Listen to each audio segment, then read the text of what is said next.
ভাবুন তো একবার, কেউ যদি পৃথিবীর সবচেয়ে সম্মানিত মানুষটির কবর খুঁড়ে তার দেহ চুরি করার চেষ্টা করে।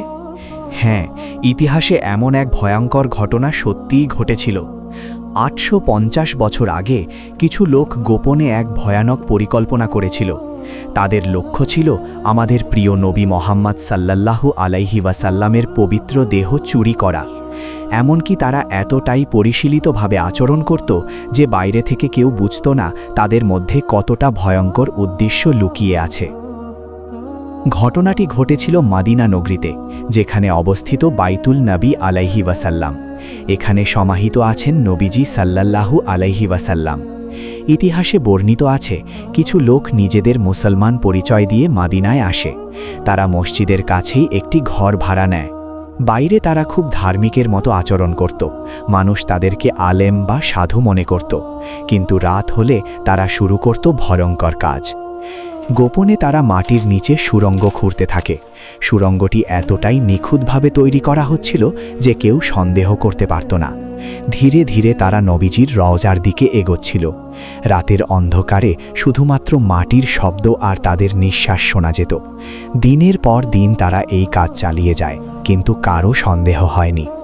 তাদের পরিকল্পনা এত নিখুঁত ছিল যে মানুষ মনে করত তারা সাধু বা আলেম। কেউ ভাবত না যে এই লোকেরা এই ভয়ঙ্কর ষড়যন্ত্রে লিপ্ত। ঠিক তখন মাদিনার শাসক ছিলেন নূর আদ-দ্বীন জাঙ্গি। এক রাতে তিনি এক অদ্ভুত স্বপ্ন দেখলেন। স্বপ্নে নবী মোহাম্মদ সাল্লাল্লাহু আলাইহি ওয়াসাল্লাম তাকে বললেন, এই দুই লোক থেকে আমাকে বাঁচাও। শাসক প্রথমে ভেবেছিলেন এটি শুধু স্বপ্ন, কিন্তু স্বপ্নটি একাধিক রাত পুনরাবৃত্তি হল। তিনি বুঝলেন এটি সাধারণ স্বপ্ন নয়। তারপর তিনি দ্রুত মদিনায় এসে তদন্ত শুরু করলেন। মসজিদের আশেপাশের সব লোককে একত্র করা হলো।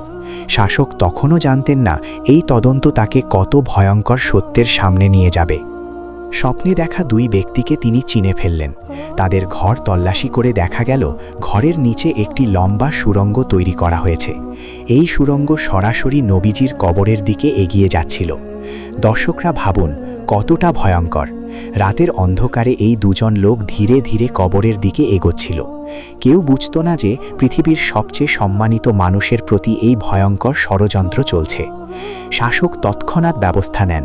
দোষীদের আটক করা হয়, শাস্তি দেওয়া হয় এবং নবীজির কবরের চারপাশে শক্ত সুরক্ষা তৈরি করা হয়।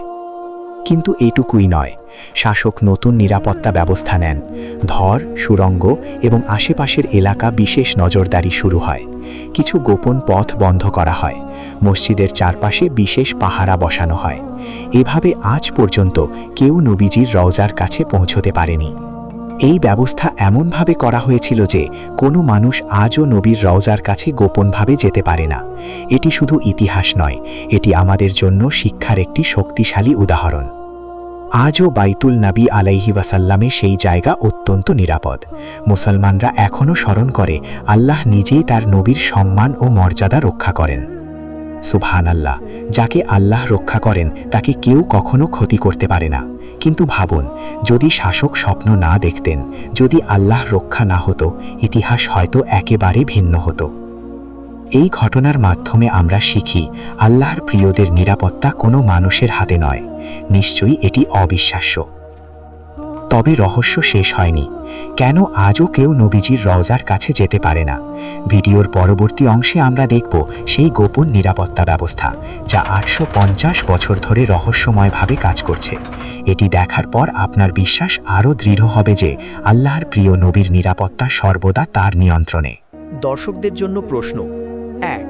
এই ঘটনার সময় মদিনার শাসক কে ছিলেন? ২. তিনি কিভাবে এই ভয়ঙ্কর ষড়যন্ত্রের কথা জানতে পেরেছিলেন? ৩. সেই দুই ব্যক্তি কিভাবে নবীজির রওজার দিকে পৌঁছানোর চেষ্টা করছিল? আপনি যদি সঠিক উত্তর দিতে পারেন তাহলে ইনশাআল্লাহ পরবর্তী ভিডিওতে বিজয়ীদের নাম উল্লেখ করা হবে। এবং ইসলামিক ইতিহাসের এমন আরও অজানা ঘটনা জানতে আমাদের স্টোরি অফ দ্বীনের সাথেই থাকুন।